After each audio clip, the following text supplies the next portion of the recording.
ये सरकार तो बिल्कुल इस पूरे लोकतंत्र को ही कुचल देना चाहती है। जितनी बड़ी समस्या एम्प्लॉयमेंट की हो गई है और उसके सबसे ज्यादा भुक्तभोगी स्टूडेंट्स हैं, उतनी समस्या हिंदुस्तान में पहले कभी नहीं हुई और इस सरकार ने ही वो क्रिएट करी है। रेलवेज हैं या बैंक्स हैं, इनमें जो निजीकरण करा जा रहा है इसको तुरंत रोका जाए। जो परमानेंट जॉब्स भी हैं उनको भी कॉन्ट्रैक्ट पर दिया जा रहा है। ये कॉन्ट्रैक्चुअलाइजेशन जो है नौकरियों का, ये बंद हो। जनता के हक में, मौलिक अधिकारों के हक में फैसला होता है तो हमको उसका खूब जोर के समर्थन करना चाहिए। उससे ये होता है कि जब कोर्ट जो है, सारे जजों को ये लगता है कि जब हम सही काम करेंगे तब तो हमारी बहुत वाहवाही होगी जनता से, और जब हम गलत काम करेंगे तो जनता इसका सख्त विरोध करेगी और उससे कोर्ट और जजेस जो हैं इन्फ्लुएंस होते हैं, प्रभावित होते हैं ठीक डायरेक्शन में चलने के लिए। पहला तो ये न्यायिक सुधार के लिए हमको मांग करनी चाहिए। बहुत सारे गलत चीजें आज के सिस्टम में हैं। एक जो मास्टर ऑफ रोस्टर का सिस्टम है कि चीफ जस्टिस खुद अकेला तय करेगा कि कौन सा केस लगे ना लगे, किस जज के यहाँ लगे ना लगे, ये बहुत गलत सिस्टम है। ये मास्टर ऑफ रोस्टर का सिस्टम खत्म होना चाहिए। एक आदमी के पास ये पावर नहीं होनी चाहिए, कम से कम सीनियर 5 जजों के पास ये पावर होनी चाहिए।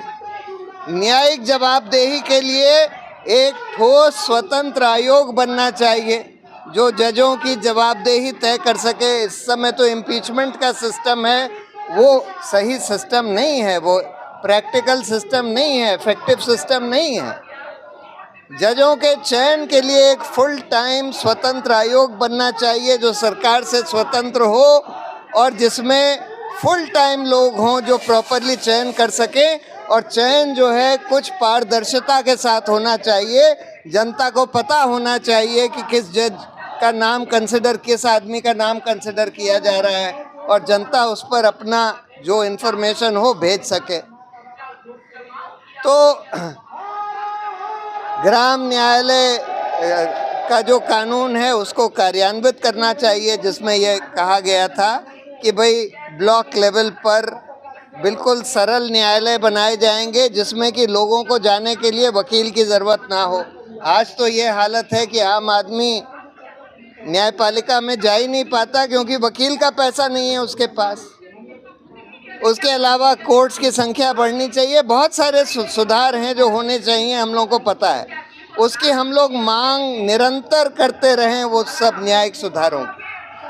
पुलिस एजेंसीज को सरकार से मुक्त कराने के लिए जो सुप्रीम कोर्ट ने फैसले दिए हैं और कुछ फैसले अभी तक नहीं भी दिए हैं, जैसे एनफोर्समेंट डायरेक्टरेट है, NIA है, इन संस्थाओं का भी चयन जो है स्वतंत्र एजेंसी से होना चाहिए जैसे CBI के डायरेक्टर का होता है। उसी तरह से जो दूसरे आदेश CBI के ऊपर लागू हैं वो NIA और एनफोर्समेंट डायरेक्टरेट और नारकोटिक्स कंट्रोल ब्यूरो के ऊपर भी होने चाहिए लागू।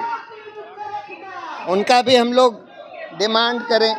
साथ में जब भी ये सारी एजेंसीज कानून का दुरुपयोग करके जबरदस्ती एक्टिविस्ट और जो लोग सरकार के खिलाफ बोलते हैं उनको अरेस्ट करें तो उनके खिलाफ हम लोग खूब जोरों की आवाज़ उठाएं। और सबसे बड़ी बात है कि हम लोगों को ये सरकार तो बिल्कुल इस पूरे लोकतंत्र को ही कुचल देना चाहती है। इस सरकार को उखाड़ने के लिए, इस सरकार को अगले चुनाव में हराने के लिए हमको सिविल सोसाइटी से एक बड़ी पहल करनी पड़ेगी और वो पहल स्टूडेंट्स ही करेंगे। और वो है एक बड़ा मूवमेंट एम्प्लॉयमेंट के ऊपर चलाना। आज जितनी बड़ी समस्या एम्प्लॉयमेंट की हो गई है और उसके सबसे ज़्यादा भुक्तभोगी स्टूडेंट्स हैं, उतनी समस्या हिंदुस्तान में पहले कभी नहीं हुई और इस सरकार ने ही वो क्रिएट करी है। और इस मूवमेंट के 4 एलिमेंट्स होंगे। पहला ये कि एक हमको राइट टू एम्प्लॉयमेंट का कानून चाहिए। जैसे हमने लोकपाल के कानून की मांग करी थी, उसी तरह से राइट टू एम्प्लॉयमेंट का कानून, यानी कि जो आदमी या जो भी व्यक्ति 21 से 50 साल के बीच में है, उसको एम्प्लॉयमेंट का हक होना चाहिए मिनिमम वेजेस पर। और अगर सरकार एम्प्लॉयमेंट ना दे सके और उसके पास एम्प्लॉयमेंट नहीं है, तो उसको अनएम्प्लॉयमेंट अलाउंस कम से कम आधा मिलना चाहिए। ये उसका पहला एलिमेंट।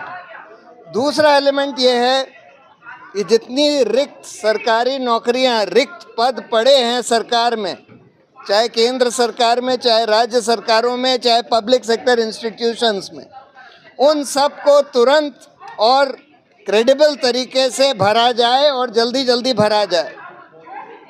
तीसरा कि ये जो पब्लिक सेक्टर अंडरटेकिंग जैसे रेलवेज हैं या बैंक्स हैं, इनमें जो निजीकरण करा जा रहा है, इसको तुरंत रोका जाए, क्योंकि बहुत सारे ऐसे पब्लिक सेक्टर इंस्टीट्यूशंस हैं जिनको पब्लिक सेक्टर में रहने की ज़रूरत है। Education, health care, banks, railways तो क्योंकि मोनोपोली है, एजुकेशन, हेल्थ केयर, बैंक्स क्योंकि इसमें एक सोशल नीड है, इन सब में इनका निजीकरण रोका जाए। और चौथा एलिमेंट, जो आज सरकारी जॉब्स कॉन्ट्रैक्ट पर दिए जा रहे हैं या प्राइवेट जॉब्स भी कॉन्ट्रैक्ट पर दिए जा रहे हैं, जो परमानेंट जॉब्स भी हैं उनको भी कॉन्ट्रैक्ट पर दिया जा रहा है, ये कॉन्ट्रैक्चुअलाइजेशन जो है नौकरियों का, ये बंद हो। तो इन 4 मुद्दों पर एक एम्प्लॉयमेंट का एक बहुत बड़ा मूवमेंट हिंदुस्तान में पूरा खड़ा किया जा सकता है, और जिसकी अगुवाई आज यूथ और स्टूडेंट्स को करनी होगी। और अगर वो मूवमेंट खड़ा होता है तो उसके बहुत सारे फ़ायदे होंगे।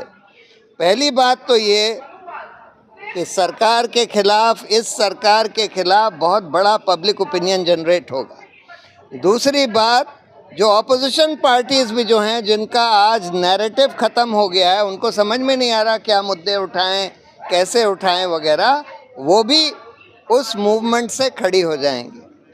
बहुत बड़ा पॉलिटिकल डिफरेंस उससे हो सकता है। ये हम लोगों को करने की ज़रूरत है। यही कुछ चीज़ें मैं आपसे कहना चाहता था। तो आप लोगों का, यूथ का और स्टूडेंट्स का बहुत बड़ा रोल है। आगे चलकर हिंदुस्तान में क्या होने वाला है, उसके सबसे बड़े स्टेक होल्डर्स आप हैं। सबसे ज़्यादा एनर्जी यूथ और स्टूडेंट्स के पास होती है, और सबसे ज़्यादा आइडियाज़ भी स्टूडेंट्स और यूथ के पास होते हैं। तो सबसे बड़ा, हम लोग तो थोड़ा बहुत गाइडेंस वगैरह ही प्रोवाइड कर सकते हैं, लेकिन उसके टॉर्च बेरर्स या उसका जो कटिंग एज है, वो सारा स्टूडेंट्स और यूथ से ही निकलेगा। बहुत बहुत धन्यवाद। नेशनल दस्तक की आपसे गुजारिश है कि अगर इसको बचाना चाहते हैं तो नेशनल दस्तक को सब्सक्राइब करने के लिए रेड कलर के सब्सक्राइब बटन को दबाएं, फिर बेल आइकन की घंटी दबाएं। नेशनल दस्तक को बचाने के लिए बहुत ज़रूरी है कि हर खबर को शेयर करें, लाइक करें, कमेंट जरूर करें।